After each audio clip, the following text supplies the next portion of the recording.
Hey, it's the Doc. I'm here with Mark. We're doing a little update on his Sterling box breaks. The last time you saw him, what'd you pull on that box break the other night? I know you wanted the Eddie Murray that. I wanted Eddie Murray. Let's hope for Buddy Harrelson, too. Duke Snider. Oh, you got the Duke Snider. Nice looking card. It was all mostly white, though, right?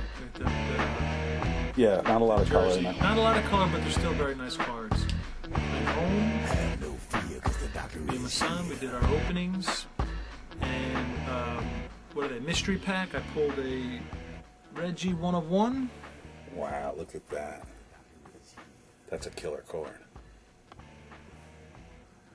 Jumbo swap. I just brought these in to show a couple of them just to show Rick. But I didn't bring them all in. I pulled a Jim Palmer autoed.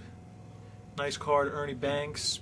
But the card of all cards, the greatest hitter ever to live. Let's see it. Far better than Joe DiMaggio, one of the most overrated players. Even though he was great, don't you think so? You look at the back of Joe DiMaggio's numbers compared to Ted Williams. And I got a Ted Williams. Making a big statement. One of one. I know it is. Well, I got to let the Yankee fans know. Ted Williams was better. Ted Williams, 1 of 1. The Beautiful, kid. Colored patch.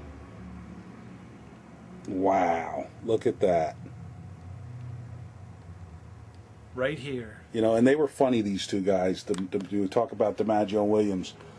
Ted Williams would always say that DiMaggio was the greatest right-handed hitter he ever saw, and DiMaggio would refer to him as the greatest left-hand. They would never acknowledge that one was better than the other, but they were from both sides of the plate. And Joe DiMaggio used to have it where he showed up somewhere, he had to be introduced as the greatest living hitter or baseball player? No, the greatest living Yankee or greatest living baseball player or something. I thought it was greatest living. And last. He would have to come be introduced last. Ted Williams didn't have that ego. No. And you know what?